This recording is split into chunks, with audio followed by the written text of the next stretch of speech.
Ready or Not was written and directed by Matt Bettinelli-Olphin and Tyler Gillette, who directed The Last Tape in the first VHS movie, segment 103198. Guys go to the wrong Halloween party, they get the wrong address, they rescue a girl, things go south. You know, typical Halloween party. Who hasn't done that at a Halloween party? And these guys also directed Devil's Due, and this has Samara Weaving, Andie MacDowell, Mark O'Brien, and Adam Brody, and a few others in the cast. You can check out their IMDb's, figure it out. I did recognize a few of the actors, though I can't particularly place from what. But it was a pretty small cast. I think even with the bit parts that they had, I think the cast rounded out to about 23, 25, which really did surprise me. I mean, unless there's a few uncredited roles. The bottom line is, it was still a small cast. And with this, you have Samara Weaving's character, Grace, and she is marrying into a very, very rich family. Marrying one of the sons, Alex, played by Mark O'Brien. He was in Arrival. Samara Weaving was also in Netflix's The Babysitter and also Monster Trucks. So she's come up in the world because Monster Trucks wasn't very good. And it seems like a lot of people in the family really are accepting of her. Like, okay, we're so happy that you brought our son back to us. He was estranged from us. And you find that out. I'm going to get into spoilers here in a little bit at some point, and you find out why he was estranged from the family with stuff that happens before this, because I'm jumping ahead a little bit in the movie. And then also, like, stuff that gets revealed later on with that, just everybody's happy. Grace, thank you so much for bringing our son Alex back. There's Becky, Andie MacDowell's character.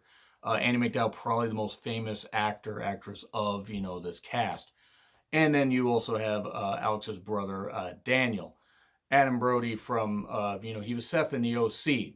No, really. One of the cast members of the OC was in this, and he was also in Jennifer's Body. One of my favorite horror movies, by the way, and at least the last 25 years. My favorite character, though, of this family had to have been the aunt. The aunt character, and I mean, my best friend, she was actually one of the cast members in Cube, and has done other stuff since.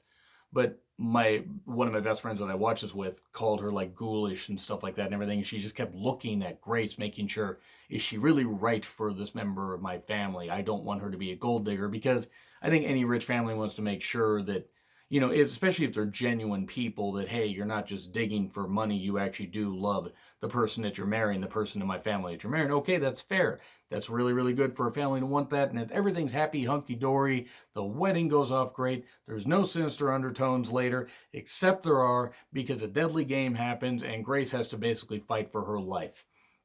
If you've seen the trailer, you may know what to expect, but they play it more straight horror than it actually ends up turning out to be. It actually is weirdly a dark comedy. There's some good elements to it. It is less of a whodunit and more of just a fight for survival. But with this, I didn't expect to have this much fun. And I watched a movie called Assassination Nation last year. I had no expectations for that, and it was a hard movie to market. Same with Ready or Not. I enjoyed the Assassination Nation movie, and I'm not going to say that title anymore. But I love the combination of violence, wit, and just social satire, all that stuff and everything. This is much more of a horror movie, but I enjoyed the Assassination movie, and I thought that was a whole lot of fun. I actually haven't gotten it on Blu-ray yet, and I need to.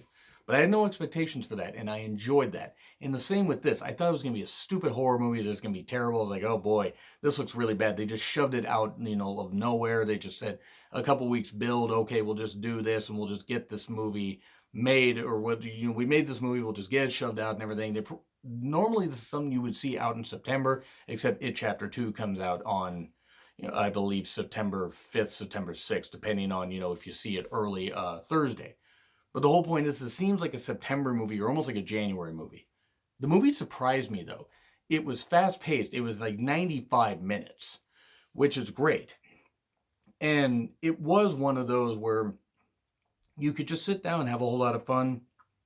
The dark comedy elements, I thought, really worked. It almost had a bit of wit, like Cabin in the Woods, and actually was quite a bit of fun. Kind of had like a same kind of, finish with it and stuff like that. Just like something that was a little goofy, but fit with the dark comedy undertones of it and the horror tones. With this, it was obviously the mansion that they were in looked very lavish and everything, and that's where most of the movie takes place. because Grace is playing this game of hide and seek that turns all deadly, because what wedding hasn't turned to that? What wedding after party hasn't turned to something like that? But I'm going to get into spoilers here in a little bit, though. I will say this movie was a whole lot of fun. I mean, I'm going to spoil a little bit, but it's not going to be very long. But with this movie, I was pleasantly surprised by how much wit, charm, and how much I ended up enjoying it. I got to put over the aunt character again. She was absolutely great. She was fan-fucking-tastic. I'd like to see more stuff that she's in. She was really, really good. Everybody played their roles pretty goddamn well. Samara Weaving, I thought, played Grace very, very well. She's got a bright future. I think my one of my best friend who was watching it with me, one of my best friends, she thought that it was Margot Robbie, and I'm like, no, no, no, no, it's not her at all. But with Andie MacDowell was good. It's nice to see her in something prominent again. It was just a whole lot of fun. So please go see this movie if you want to enjoy and just have fun. You can kind of turn your brain up because it's not necessarily anything all that like, I don't want to say special because it has wit to it, but it's not a deep movie. It's just a fun movie, and it really drives that whole point home of being just fun. And sure, it's something that you may have seen before, but it puts a different spin on it and has a whole lot of fun. And it gets more fun as it goes on. So anyway, I'm going to get into spoilers here at about 6:30, so please make sure that you check out the movie. But anyway, 3, 2, 1, go if you are still here. So this is spoiler territory, and I would put graphics, but I can't afford that because I just do this on my phone. So anyway, in the very beginning, you have two brothers doing a hide and seek game. They're wearing masks and everything.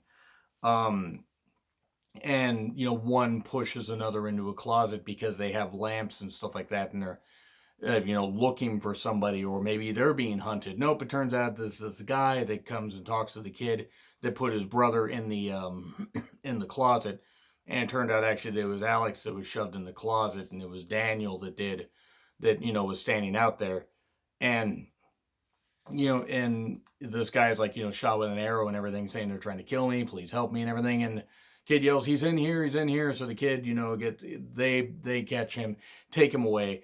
And it's the same family, but I mean, obviously different members because, we suddenly jump 30 years into the future. I mean, not literally like we're in space or anything, even though that would have been interesting to hide and seek in space. But then you get to, Samara Weaving's character, Grace, her and Alex seem happy, and everything's going on good. And then she finds out, with this after party, oh, wait, Alex explains to her, well, he was going to explain to her before the wedding, telling her, well, they could just elope, they could just do this. She didn't want to do that. She wanted to do the whole damn wedding. And then they had the after party, and she has to play a game. And it's like a ritual thing. Apparently, it's a ritual that the way this family got their wealth is there was a pact that the great-grandfather or great-great-grandfather made where they must do a ritual thing every so often if somebody marries into the family. And if it's a typical game, whatever the game is, chess, checkers, that kind of stuff, backgammon, if you do something, if you win this game, or you don't even have to win the game, you just have to participate in the game. However, there's one card you don't want to draw. They put it in this weird puzzle box thing that I thought was going to, have Pinhead jump out of it. And it's a box where it's like it prints something on it. It's like an old print box. And what's the card? It's a blank card. Oh, it turns out it's hide and seek, the game that was played earlier. And Grace is like, oh, whatever, this is all good. Well, things start going south and everything, and she eventually does fight back. There's a lot of violence in this. There's a lot of good shit. There's some good comedy after one of the family members blows away one of the maids accidentally. Because she was coked out of her goddamn mind. I mean, and that because at one point she, does this whole thing, like, trying to jazz herself back up after accidentally killing somebody, even though the whole goal of the thing was to kill somebody. They had to kill the bride. They had to kill the bride before dawn, or otherwise the pact will be broken and bad things will happen. So as things go on, Grace gets a little more badass, a little more angry. She does, get injured or whatever, and she doesn't just bounce back from injuries. Well, not for a while, and then it becomes where she becomes a little bit superwoman a little later, very briefly, and then, becomes where she's vulnerable again. Sometimes, like, you gotta suspend your disbelief with a lot of these horror movies, but with this, it becomes obvious, though, that just how just how silly the movie actually is, because it's his family trying to carry on this pact, keep their money and keep their lives. It's apparently something bad's going to happen if Grace is not killed by Dawn. So, um, things go on. Everybody's got like old school weapons and stuff like that, and his house is on lockdown. Even though there's security cameras to keep an eye on, the cameras are shut off like it's old school, the way great grandfather would want it. And yeah, Grace eventually ends up, everybody dies basically is the whole point of this movie. Everybody dies. But some people die, like the maids die or the help die, and actually they die in pretty humorous ways. And then other people die in, cool ways and stuff like that. There's the deaths are silly. It is a typically silly movie. The acting is hammy but also fun. You can tell the cast is having a whole lot of fun. And once again, the aunt character is absolutely hilarious. She is great. She steals any scene she's in. Samara Weaving was also quite good as Grace. Everybody else was pretty typical, but nobody was bad in this movie. I really, really did enjoy it. I thought it was a whole lot of fun. And at the end, and sorry, I'm just going to spoil the whole thing at the end here, but you're in spoiler territory still. Grace manages to survive basically. Survives till dawn, that kind of stuff, through other ways. Getting out into the woods, but then getting captured again, but then crashing a car that the butler had in his that the butler was driving around the grounds and everything. And then she ends up getting taken back to the house. And then it turns out she gets freed you think she's going to get freed by, by her husband. Nope, he's trapped and handcuffed up on a bedpost. Not like that. And it actually, Daniel did end up freeing her. Slipping the family something while Grace is tied at this pentagram thing. They take a sip from this cup, and then they end up having having violent stomach issues. It's almost like, oh, they were poisoned. No, it was just something to cripple them a little bit while everybody got away. Well, Daniel gets dispatched. Oh, it seems like everything's going to be good. But no, it turns out that Alex is actually evil and is doing the bidding or whatever, trying to take his rightful place as the heir to this family. Even though he had been away for so goddamn long and everything, now he's back and he is better than ever and he's going to kill Grace. Well, he tries, she somehow dodges because they got her back, they're trying to do this ritual. Well, suddenly, it's dawn and they open the curtains and oh God, everything's fine. Wait, all of a sudden everything's fine. Everything's fine. Everything's cool. Everybody explodes. That was the pact. The pact was not fulfilled, so everybody explodes. And some pretty violent goddamn shit. And it was really fun. This is where it kind of reminded me of Cabin in the Woods. Just the goofy deaths and stuff like that, especially at the end where everybody basically died.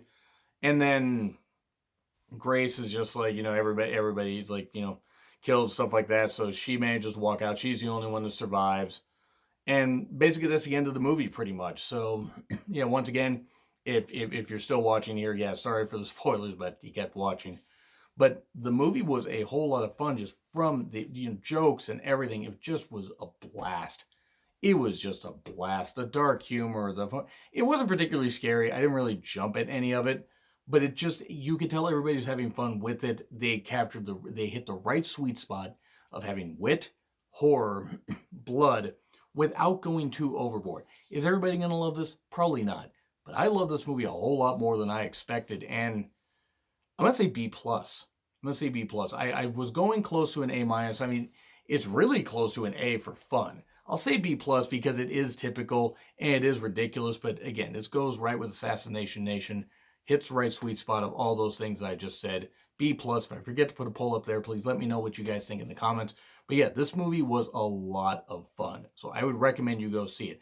Now, I don't know how well it's going to do in theaters. It's got a couple week head start on It Chapter 2, though that movie's going to set all kinds of records. It's going to do well. But this is a nice, fun horror movie, and it's only 95 minutes. You don't have to take that much time out of your day. But anyway, B+. Again, the poll is not up there. Please leave in the comments what you think. Like, share, subscribe. Twitter handle in the description. I'm John Ritland. I will see you soon.